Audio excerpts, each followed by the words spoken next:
नमस्कार, भुसावळ स्टारमध्ये तुम्हा सर्वांचं खूप मनापासून स्वागत आहे। तर फ्रेंड्स, हा व्हिडिओ टाकायला उशीर झाला आहे कारण की दिवाळीमध्ये एवढं बिझी चालू होतं ना की काय सांगायलाच नको, तर त्यामुळे आत्ता व्हिडिओ टाकत आहे। तर हा व्हिडिओ आहे अभ्यंग स्नानाचा, म्हणजेच नरक चतुर्दशीचा। आणि आमच्याकडे अभ्यंग स्नान कोण कोणाला घातला आहे हे पुढे नक्की पाहूयात। आणि खूप बघण्यासारखं आहे, खूप इंटरेस्टिंग हा व्हिडिओ आहे।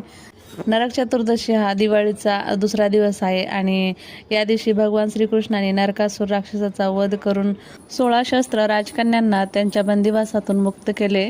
तर या विजयाचे स्मरण केले जाते। या दिवसाला छोटी दिवाळी असेही म्हणतात आणि या दिवशी पहाटे अभ्यंग स्नान करण्याची प्रथा आहे।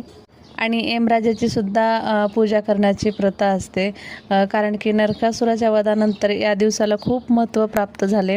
आणि या दिवशी केलेल्या अभ्यंग स्नानामुळे पाप नष्ट होतात आणि नरकातील यातनामधून मुक्ती मिळते अशी मान्यता आहे।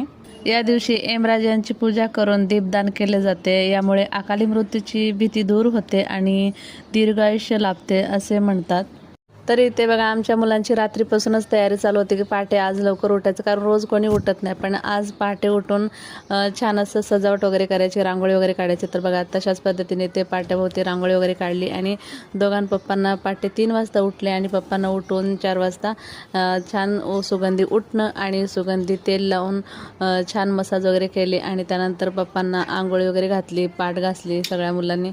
आणि त्यानंतर ओवाळले आणि त्यानंतर बघा इथे मल्हार चालू होतं। मल्हारला बसायचं नव्हतं, कारण मल्हारला ते घाण असं म्हणतो, तो उठण्याला घाण म्हणतो आणि नको लावू माझ्या अंगाला म्हणून खूप रडत होता। मग त्यानंतर समजावल्यानंतर बसला बिचारा कसा तरी आणि उठणं वगैरे लावून घेतलं। आणि इथे बघा बाथरूममध्ये ओवाळणी चालू होती। तर त्याला खूप मज्जा वाटते आणि करंजी खाण्यासाठी खूप हौशी असतो तो, कारण त्याला करंजी अख्खी खावं असं वाटतं। त्यानंतर मग मल्हारला इथे त्याच्या सगळ्या बहिणीनं ओवाळल्यानंतर इथे आमची लाडाची म्हणजेच इथे बघा कृष्णवीने ओवाळली आणि कृष्णवीला तो किस केला, कारण कृष्णवीला किस हवी असते। अशी एरी घेत नाही, पण असं काही सणावाराला तिला खूप आवडतं तिच्या दादूसोबत खेळायला म्हणा, मज्जा करायला। आणि त्यानंतर बघा आमच्या कृष्णवीला पण उठणं लावावं लागलं, कारण मला का नाही लावत असं ती रडत होती। मग त्यानंतर मग कृष्णवीला पण बसवलं आणि उठणं वगैरे लावलं। त्यानंतर बघा इथे मल्हार ओवाळत होता। मल्हारला इथे खूप मज्जा वाटत होती। आणि बघा कृष्णवीला कसा ओवाळू मुटके दूर दूर फेकून देत होता आणि फुलं सगळे श्रद्धाच्याच फेसवरती मारत होता। असं खोडीपणा खूप करतो, तर अशा पद्धतीने खूप मस्ती करत होता आणि सर्वजण हसत होते इथे। तर बघा इथे करंजी भरवला कृष्णवीला आणि दुसऱ्या साईडकडून खाला। तर अशा पद्धतीने आमच्याकडे अभ्यंग स्नान साजरा झाला। तर व्हिडिओ आवडला असेल व्हिडिओ लाईक, शेअर आणि सबस्क्राईब करा। Bye bye, thank you.